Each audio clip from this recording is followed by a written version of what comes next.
एक छोटा सा आइडिया अगर मैं दे दूं आपको आंसर राइटिंग के लिए, इसी तरह से what are the key steps that are involved in answer writing, how should you process that information. ठीक है, तो देखो, जब हम आंसर लिखना शुरू करते हैं तो सबसे पहला पोर्शन क्या होता है? Intro.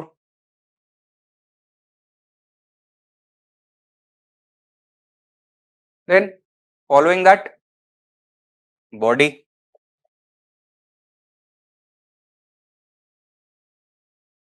And final portion the conclusion.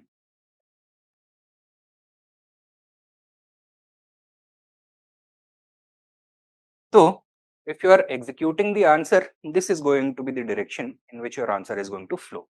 This is the execution flow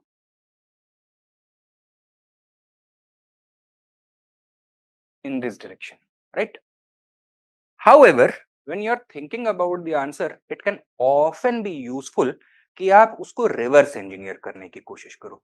As soon as you see the question, पहला प्रोसेस क्या आपको अप्लाई करना चाहिए? Trying to decode the exact demand of the question and then think कि अगर ये demand fulfil करनी है, what note will my final conclusion strike. ठीक है, तो जो कंसेप्शन फ्लो है, it would be like this.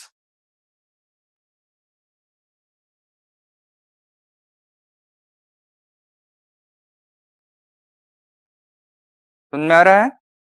Now what is the purpose of each of these three portions? Intro क्या पर्पस सॉल्व करना चाहिए? What is the function that it should perform? It should be like an opening thesis statement. ठीक है,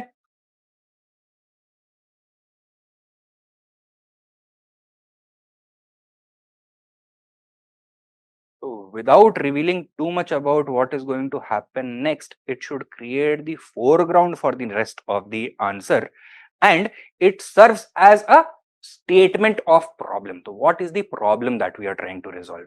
So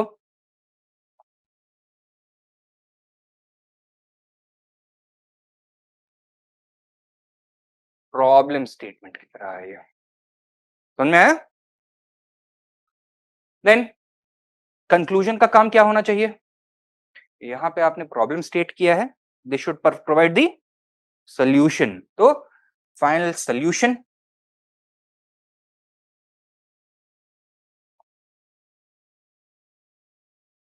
or resolution should be provided by it.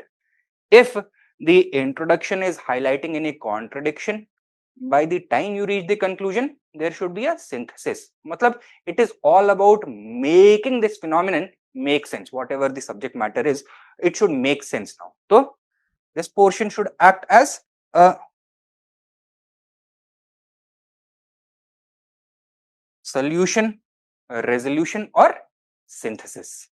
ठीक है, तो ऐसे में बॉडी का क्या काम होगा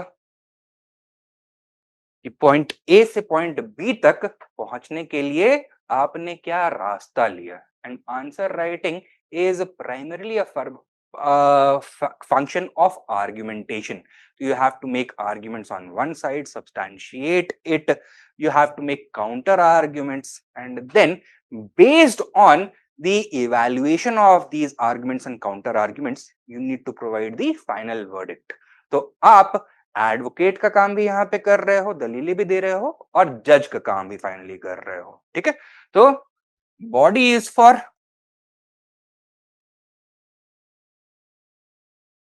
argumentation and counter argumentation.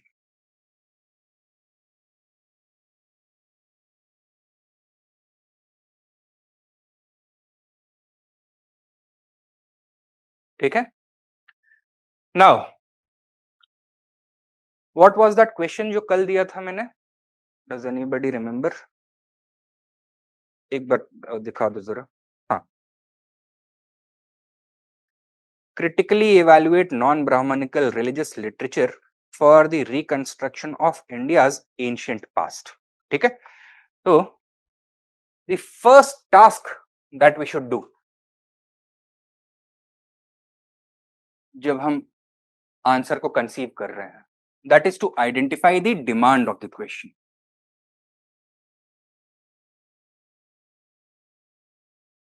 Conceptual stage पर है ये, ठीक है।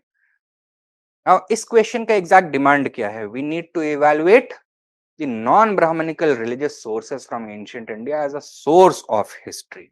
So that means we need to talk about their strengths and limitations, ठीक है।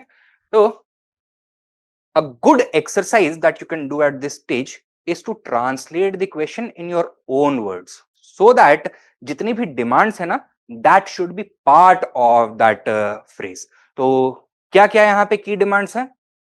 Strengths and limitations।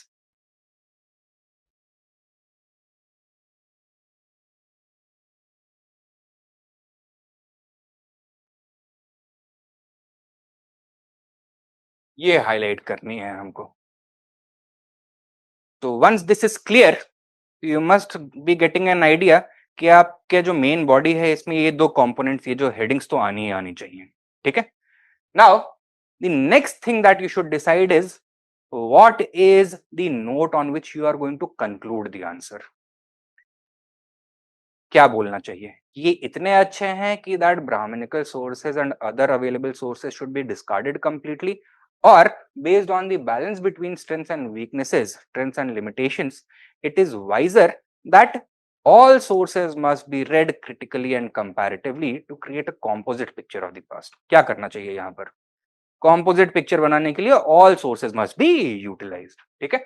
तो you have decided कि conclusion में आप बोलोगे that while the strengths are quite significant, so are the limitations। and historians का काम ये नहीं करना होना चाहिए that they privilege one source of knowledge over the other source of knowledge, taking into account the strengths and limitations of all available sources, they must use them critically and comparatively, right, juxtaposing them against one another to create a more complete picture of the past, ठीक है। तो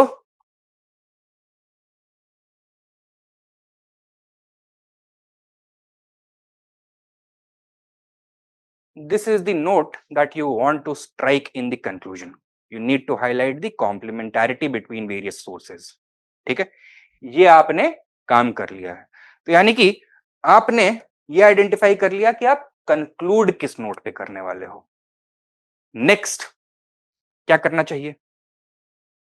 you should decide, you should think in terms of कि मैं अपनी body में पहले किसके बारे में बात करूंगा, बाद में किसके बारे में बात करूंगा। तो बताओ, if you want to conclude on this note saying कि भाई खूबियां तो हैं लेकिन खराबियां भी हैं, and therefore we cannot rely exclusively on non-brahmanical sources, brahmanical literature and other available sources also have to be consulted। so logically what should have come just before this? Should you have been emphasizing upon the strengths and superiority of non-brahmanical sources, or should you be undermining non-brahmanical sources? Undermining non brahmanical sources, तभी तो आप logically यहां पे पहुंचोगे। तो next think about structuring the body,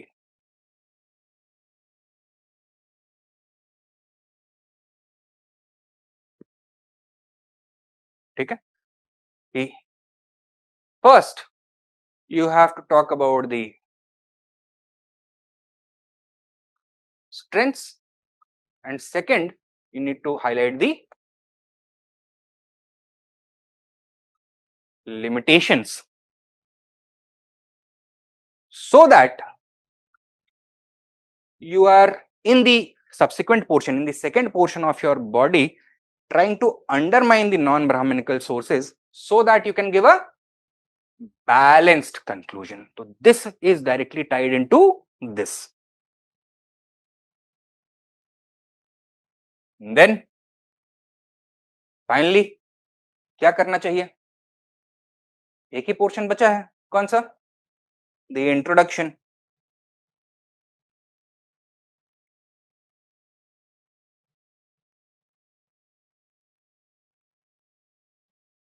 अब introduction भी आप अलग अलग टाइप के लिख सकते हो. For example you can try and define concept based कि भाई नॉन ब्राह्मणिकल सोर्सेस क्या है.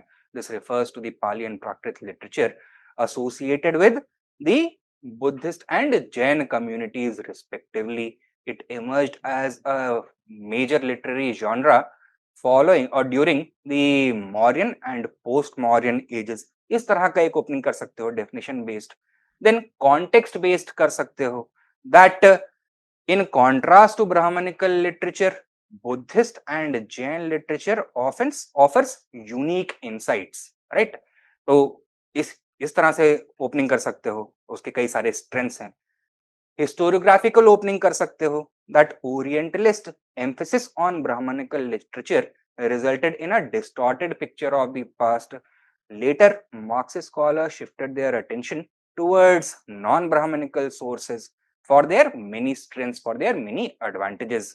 ठीक है, इस तरह से ओपनिंग कर सकते हो. तो इसके अलावा भी there are multiple types of openings. तो that is entirely up to you. लेकिन what do you need to ensure? Two things. One, that the introduction is consistent with the central theme of the question. उसके beyond नहीं होना चाहिए. Secondly, that it should flow into the introduction organically. ये नहीं होना चाहिए that there is a sharp break between the introduction and the subsequent portion. ठीक है, तो thematic consistency along with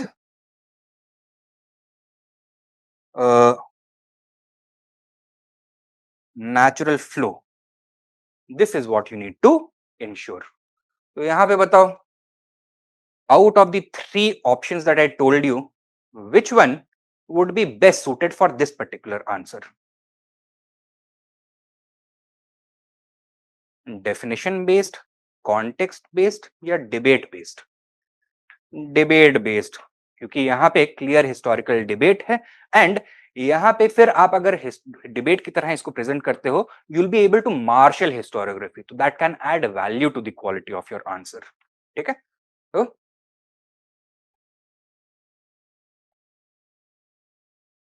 debate based opening.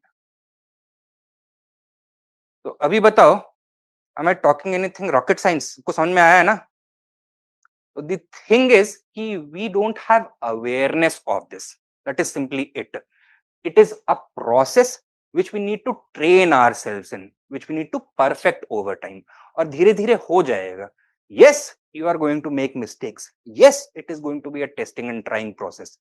But once you have done this kind of work 150, 200 times, it is going to become yours. Maybe you are able to improve upon it. आप मेरे से बेहतर answers मौके पे, जैसे ही extempore बोलना होता है ना, मौके पे ही आप बना सकते हो. बट इसका प्रैक्टिस लगेगा. ठीक है, तो that is why I am emphasizing right from day one कि भाई लिखना शुरू करो. It is going to take more time at this stage, क्योंकि आपको अभी पेन पेपर पे ये सारे स्टेप्स फॉलो करने पड़ेंगे. बट बाय द एंड आप 200 आंसर लिख के तो देखो, you will be able to do this process mentally. And obviously at the end आपको यूपीएससी मार्क्स किस बेसिस पे देगा? Only on the basis of the quality of your answers, your ability to fulfill the demand of the questions and complete the question paper on time. आप present कैसे कर रहे हो उस बेसिस पर करेगा. ठीक है, तो यहाँ पे ये तो मैंने थ्योरी बता दिया है. कुछ चीजों कुछ क्वेश्चंस में हम प्रैक्टिस में भी करके देखेंगे इसको. ठीक है,